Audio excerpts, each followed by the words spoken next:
घटना घटी यही चीज़ की, मतलब जो है कि मेरे बच्चे के साथ इस तरह बात हुई। क्या हुई? ये मतलब जो पेशाब का रास्ता जो काट दे, ब्लेड मार दिए। कौन काटा? कौन? ये गौतम कुमार काटे हैं। कौन है ये? ये जो है ये उसका भगना जो है सुमित कुमार बुला के ले गया 3 बार 4 बार बच्चे को।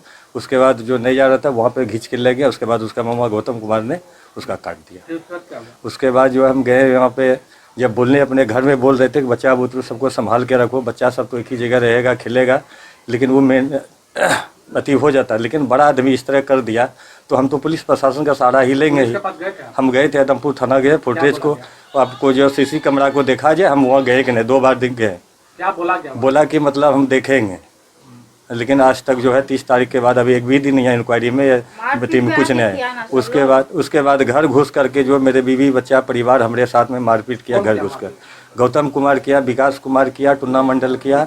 उसके बाद ये सुमित कुमार, मम्मी बहन सब पूरा परिवार आ गए थे मेरे घर पे। हम एसपी के पास भी गए थे। एसपी साहब के पास हम गए 4 तारीख को वहाँ पे अथी दिए, आवेदन दिए, बोले कि ठीक है जो कि हम छानबीन इसका करेंगे, लेकिन 4 तारीख देने के बाद आज तक जो पुलिस प्रशासन कोई इसका एक्शन नहीं लिए।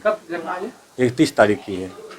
और मयागंज में हम इसका जो इलाज कराएं, उसके बाद वहाँ पे सिलाई कराएं, और उसके बाद हम 5/9 को हम वहाँ से रिलीफ हुए।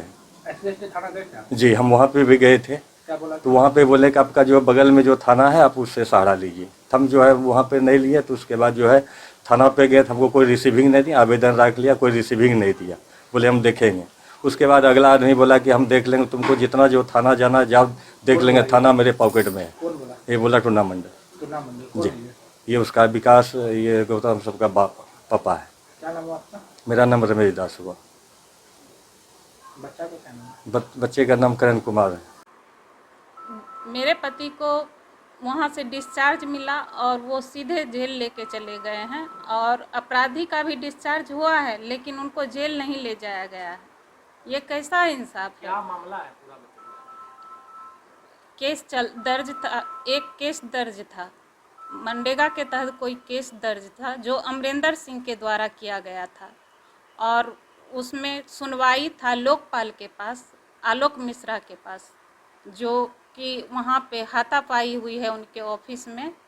और उसके बाद दोनों हॉस्पिटलाइज थे, और हॉस्पिटलाइज डिस्चार्ज होने के बाद इनको जेल ले गया है और उन्हें छोड़ दिया गया। ये कैसा इंसाफ है? मैं इंसाफ मांग रही हूँ कानून से। जो धारा लगा है उसमें क्या? धारा 1 केस 1, लेकिन उसे छोड़ दिया गया और मेरे पति को जेल में दिया गया है। मुझे भी जान माल का खतरा है। मैं घर कहाँ जाऊँ, मैं कहाँ रहूँ, मैं क्या करूँ? मैं एसएसपी साहब से बात की थी लेकिन वो कोई रिस्पांस नहीं लिए हैं, और आयु का क्या कहना है जिससे बात करें? वो बोले कि आप थाना पे आइए, मैं नहीं आऊँगा, आपको मैं नहीं मदद कर सकता हूँ। आपको जो करना है आप कीजिए, मैं आपके बात पे, आपके लिए मैं नहीं खड़ा रहूँगा। डर लग रहा है? हमें डर लग रहा है कि अपराधी घूम रहे हैं और मेरे जो पति हैं वो जेल में हैं। मैं क्या करूँ, मैं किसके पास जाऊँ? मुझे इंसाफ चाहिए। मैं इंसाफ मांग रही हूँ कानून से। कोई मदद करने वाला नहीं है, इसीलिए मैं इंसाफ कानून से ही मांग रही हूँ। और कानून के जो रखवाले वो कहते हैं कि मैं नहीं आ सकता। किस थाना का मामला है? थाना जोगेश्वर थाना। क्या नाम है? अर्चना भारती, मदरौनी। एक ऑडियो आ रहा है जिसमें आपको आईओ बोल रहे हैं इंतजार करिए 10 घंटा लेकिन कार्रवाई नहीं। क्या मामला है? वो मैं अपराधी जो है वो हॉस्पिटल में नहीं था, यही मैं उनको बोल रही थी कि आप आके मुझे तसल्ली करवा दीजिए, दिखा दीजिए कि ये अपराधी यहीं है, भर्ती है। जब मेरे पति जेल में हैं तो वो भी तो अगर हॉस्पिटल में है तो है, नहीं तो वो जेल में रहना चाहिए। वो बाहर खुलेआम घूम रहे हैं, घात लगाए बैठे हुए हैं कि कब इसको क्या कर दें। क्या जवाब क्या है? वो बोले हाँ आप 10 घंटे भी खड़े रहिए, मैं नहीं आऊँगा। तो इस माहौल में आपको डर लग रहा है? मुझे डर लग रहा है। मैं अपने बच्चे के साथ मैं कहाँ जाऊँ? मैं तो डरी हुई हूँ, सहमी हुई हूँ। वो तो कुछ भी कर सकता है। पुलिस रखी। ये कैसा इंसाफ है? एक के लिए सेवा में भी आरक्षण दिया गया है और न्यायिक सेवा में माननीय मुख्यमंत्री जी ने लगातार न्यायालय में 12 साल तक लगातार इस मामले में संघर्ष किए हैं और उस संघर्ष के बाद हम लोगों को इसका लाभ मिल रहा है। आज जो न्यायिक सेवा में जो दलित वर्ग के लोग या अत्यंत पिछड़ा वर्ग के लोग को जाने का मौका नहीं मिलता था, आज वहाँ भी जो हमारे अनुसूचित जाति जनजाति और अत्यंत पिछड़े वर्ग के लोग हैं, युवा हैं, उनको भी नौकरी मिल रही है। उसमें भी आरक्षण का लाभ माननीय मुख्यमंत्री जी ने दिया है और इस आरक्षण के कारण आज इस क्षेत्र में भी हमारे युवा साथी को मौका मिल रहा है। तो इस पर विस्तार से हम लोग चर्चा करेंगे। अगर आपको और भी कुछ पूछना हो तो आप हमसे पूछ सकते हैं। केवल आरक्षण वालों के लिए नौकरी है?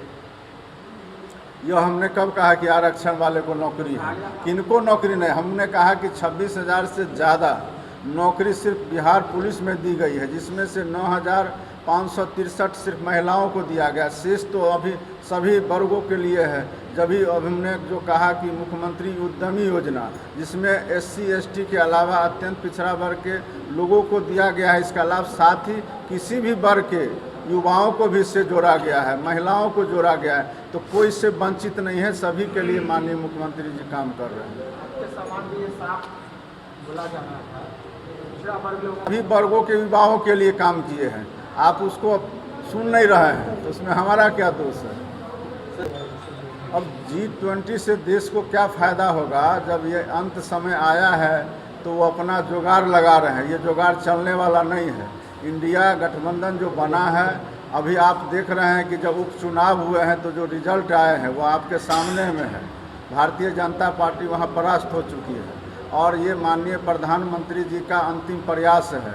जिस तरह आपको याद होगा कि अमेरिका के राष्ट्रपति ने इनको बुला करके बड़ा शो किया था और वहाँ से अमेरिका के राष्ट्रपति जी हार गए और वो पूरे दुनिया से लोगों को यहाँ बुला तो लिए हैं और अपना प्रदर्शन कर रहे हैं, लेकिन इसका मैसेज सही नहीं है। यह उनका अंतिम प्रयास है, अंतिम बैठक है।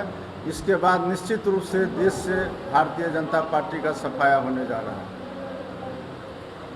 निगम का क्या है प्रयास? निगम तो अथक प्रयास कर रही है फॉगिंग के लिए, एंटी लार्वा छींटने के लिए। यहाँ से रोस्टर भी बन चुका है, मतलब नया रोस्टर बना है, जिसमें डेली 4 ग्रुप बांटा गया है। 4 ग्रुप में, उसमें एक ग्रुप में 4 वार्ड को लिया गया है और डेली इस तरह से रोटेट होकर फॉगिंग हो रही है। और अभी मैं खुद से जा रही हूँ देखने के लिए कि कहाँ फॉगिंग आज के रोस्टर में जो डाला गया है तो वो फॉगिंग हो रहा है वहाँ पर कि नहीं हो रहा है। तो जहाँ तक बात है डेंगू का, केवल भागलपुर शहर नहीं, पूरे बिहार में अभी डेंगू का प्रकोप बहुत ज़्यादा है। हम लोग लगे हुए हैं, जितना जल्दी से जल्दी हो इस पर काबू पाया जाए। और मैं अपील करूंगी यहाँ की जनता से कि आप लोग भी सतर्क रहिए, पानी जमा नहीं होने दें अपने घरों के अंदर। जो भी छोटे छोटे बर्तन में पानी है उसको तुरंत उड़ेल दें या उस पर तेल डाल दें और मच्छरदानी के अंदर ही सोएं। और बच्चे यदि बाहर जाते हैं तो उनको पूरा कपड़ा पहना के भेजें खेलने के लिए।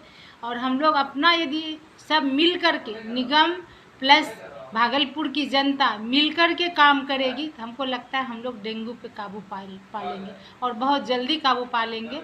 ये कुछ दिनों की बात है और बारिश भी ख़त्म हो रही है और बहुत नियम संगत से काम भी चल रहा है, डेंगू का छिड़काव हो रहा है और भागलपुर की जनता भी समझ चुकी है कैसे इस पर काबू पाया जाए। तो हम लोग जल्दी इस पर काबू पा लेंगे। धन्यवाद।